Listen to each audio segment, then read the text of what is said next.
आज मी तुम्हाला दिल्लीतल्या एका धक्कादायक शिक्षण संस्थेबद्दल सांगणार आहे. आपल्या राजधानी दिल्लीतील वसंत पूजा परिसरातील Shri Sharda institute of management या संस्थेचं हे कॉलेज म्हणजे बिझनेस मॅनेजमेंटच्या शिक्षणासाठी नावाजलेलं मानलं जायचं. पण गेल्या काही दिवसापासून या संस्थेचं नाव शिक्षणासाठी नव्हे तर एका भयानक घोटाळ्यासाठी आणि मुलींच्या शोषणासाठी घेतलं जात आहे. या संस्थेचे संचालक चैतन्यनंद स्वामी बाहेरून पाहिलं तर हे स्वामी साधू स्वरूपातील आध्यात्मिक सांगणारे आणि विद्यार्थ्यांना दिशा दाखवणारे वाटत होते. पण आतल्या बाजूना यांची खरी प्रतिमा उघड झाली आहे. 1996 साली या संस्थेची स्थापना झाली. श्रीगरी मठाशी संबंध असल्याने या संस्थेला धार्मिक जटा लाभली. दिल्ली सरकारकडून वसंत पूजा औद्योगिक क्षेत्रात मोफत जमीन मिळाली.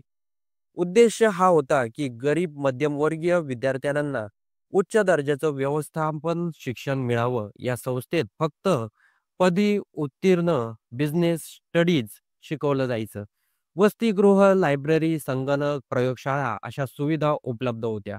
पहिल्या नजरेत ही संस्था उत्कृष्ट आणि आदर्श देणारी वाटत होती. पण बाह्य आकर्षणाच्या पडद्याआड स्वार्थ आणि पापाचा खेळ सुरू होता. या संस्थेचे संचालक चैतन्यनंद स्वामी विद्यार्थ्यांना आपल्या जाळ्यात ओढण्यासाठी मोठा आमिष वापरत होते. मोफत शिक्षणाचं देशभर शिष्यवृत्ती परीक्षा आयोजित केली जायची. परीक्षा आणि मुलाखत ऑनलाईन व्हायची. गरीब व आर्थिकदृष्ट्या मागास विद्यार्थ्यांना मोफत प्रवेश दिला जाईल असं सांगितलं जायचं. पण प्रत्यक्षात काय होत होतं? एखाद्या विद्यार्थिनीनं प्रवेश घेतला की मग त्यांच्याकडून वेगवेगळ्या प्रकारे पैसे वसूल केले जायचे. पालकाकडून 60,000 ते 1,00,000 रुपयापर्यंत मागितले जायचे. कॉलेज देणग्यावर चालतं असं सांगून पालकांना पटवून दिलं जायचं. विद्यार्थिनी कॉलेजमध्ये आले की स्वामीजींचं खरं रूप दिसायला लागायचं. काही मुलींना भेटवस्तू दिल्या जायच्या. काहींनी मोबाईलवर अश्लील मेसेज पाठवले जायचे.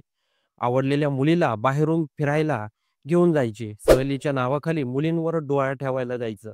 आणि या सर्व प्रकारावर जर एखाद्या विद्यार्थिनीनं तक्रार केली तर शिक्षकाचं उत्तर तयार असायचं. हे स्वामीजींचा आदेश आहे, शांत राहा. म्हणजे संस्थेतील शिक्षक आणि कर्मचारीही थेट किंवा अप्रत्यक्षरित्या या स्वामींच्या दबावाखाली गप्प होते. या छळामुळे विद्यार्थिनींनी शिक्षण उद्ध्वस्त झालं. अभ्यासावर लक्ष केंद्रित होईना.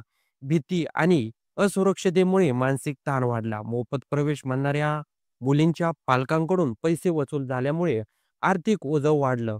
काही मुलींनी आयुष्यभराची जखम झाली. ऑगस्ट 2025 मध्ये संस्थेने स्वामीजींना संचालक पदावरून हटवलं. हे पाऊल उचललं तेव्हा काही मुलींनी धाडसाने पुढे आल्या. एकूण 17 मुलींनी थेट दिल्ली पोलिसांकडे तक्रारी दाखल केली.